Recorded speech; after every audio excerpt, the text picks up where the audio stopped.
Hello friends, in continuation of our topic mechanism of splicing by spliceosome, that is mechanism of splicing mediated by spliceosome. We discuss some certain points. In this video I will give you a summary of all the things we discussed in the part 1. Now in this video, let us talk some summary. It may help you for preparation of notes and will help you for better understanding. So now the first point, the mechanism of splicing mediated by spliceosome resembles group 2 intron self-splicing. Well, when we talk group 2 intron self-splicing, it is already available in my channel. Video is there. You can have a look in it to know. If you don't know, if you know, then you just know it that this particular case is also resembles the self-splicing of group 2 class intron.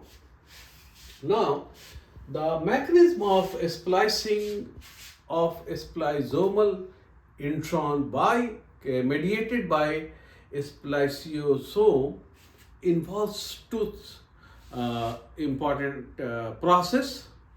First is it involves two trans-esterification reaction. You can see two trans-esterification reaction and Lariat intermediate formation. Well, as you know, trans-esterification is a process in which organic process of exchanging the organic group of an ester with the organic group of an alcohol, and you can represent it by this reaction. You can see you have this part, this organic part of ester has been exchanged by the organic part of the alcohol, and this is the product. So you can see this organic part comes from alcohol, so it is a trans-esterification reaction. It is a trans-esterification reaction. Now, one thing you must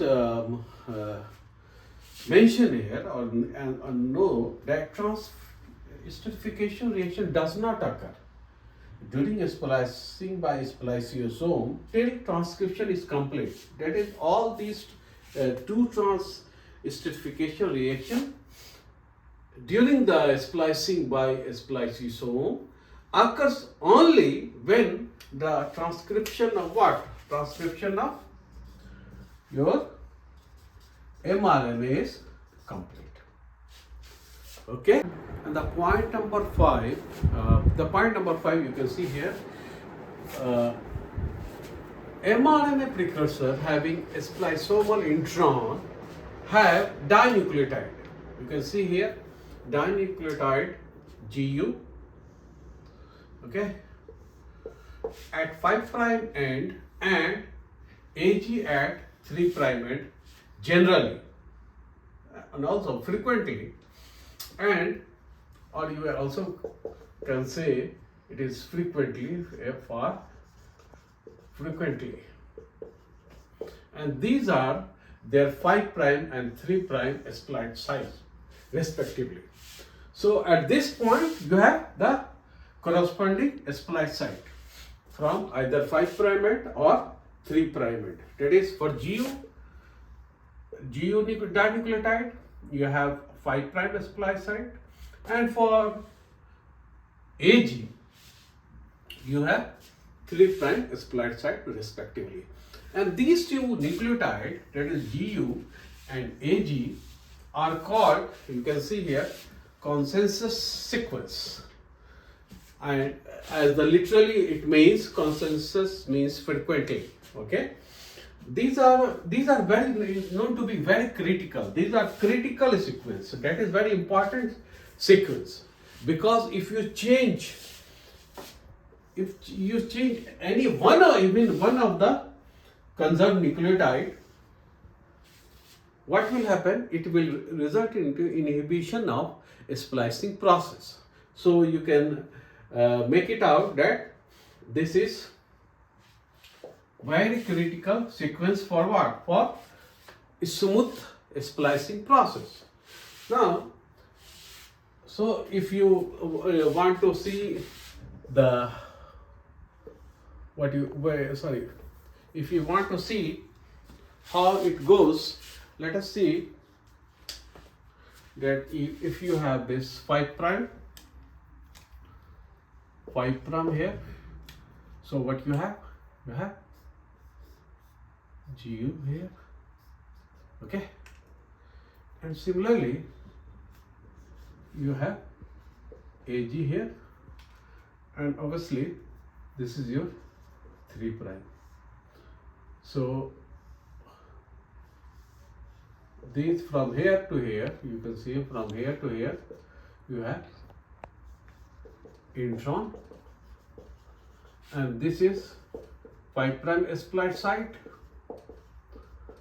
and this is your 3 prime splice site, and obviously this is your axon. This is the axon part. Okay. Now what it says, that apart from these two nucleotides, you have also a branch site or branch point. Okay, and where it is located? It is located, the distance between here and here is 10 to 40 nucleotide. 10 to 40 nucleotide upstream from 3 prime end. You have a branch site or branch nuclei, branch point, branch site that is 10 to 40 nucleotide upstream from 3 prime end of the mRNA. Now, when you talk this sequence, you can a typical sequence you see here. A typical sequence is here. That is Y N Y N Y Y R A Y. So what is Y? Y is, you can see, pyrimidine.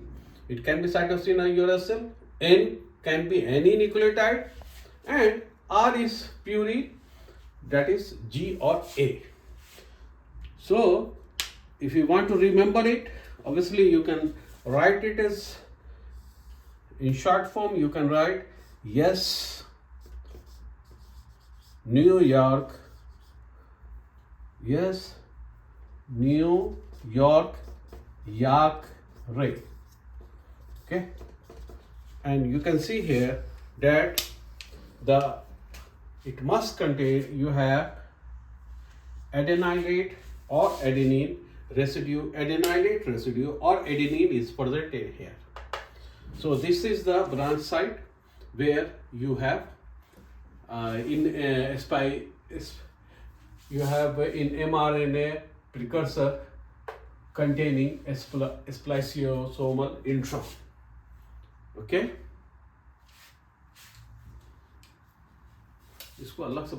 let us see the figure in detail in order to explain the consensus sequence and branch site. Now you can see here, if this is the template of your mRNA precursor. Here you can see you have 5 prime end and you have 3 prime end here. Okay, so this part you can see from,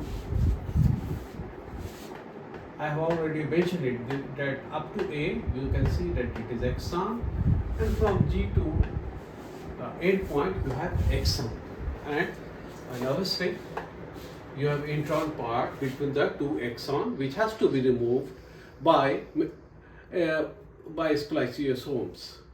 Now you can, since we have already told that at the 5 prime end you have this dinucleotide GU. Okay, so just at this dinucleotide you have 5 prime splice site. Now again you have AG, the another nucleotide at 3 prime end, consensus sequence, which is very critical, and you can see that here lies the 3 prime splice site. From 3 prime splice site upstream and up to from 10 to 40 nucleotide, the branch site is present. Okay, branch site. And a typical branch site sequence, it has been established that it will be YNYYRAY, where you can see that what is Y generates pyrimidine basis, that is it can be uracil or cytosine, and you have N now, that can be any nucleotide, that is either a pyridine or purine or all the 4, and R is a specific purine, that is it can be adenine, it can be guanine. And as I have already told you that in order to remember this branch site nucleotide sequence, you just remember yes, New York, Yak, Ray. Okay, so that will be handy for memorizing the sequence, and otherwise you know GU and AG is very easy to remember. Now next, so you can see you have one set, you have 2 set. Now another adenine is there, that is 3 set is there, and what is happening, you have a spliceosome which is made up of SNRP, which in turn is made up of snRNA associated with protein. So how this they will identify these 3 sets. So here comes the role of the snRNA in SNRNP, that is SNRPs. What is the role? snRNA component of snRNP gives a specificity to individual intron. So obviously in a mRNA precursor there is so much of intron length which has to be removed. That input comes from snRNA. Due to this specificity for what? A specificity of snRNA for what? For a particular intron. What happened? snRNP recognizes the sequence of critical splicing signal. What intron has to be spliced? That is recognized by snRNA in SNRPs, and where at either of the 3 splicing site, that is 5 prime splicing site, 3 prime splicing site, and of course branch site of intron.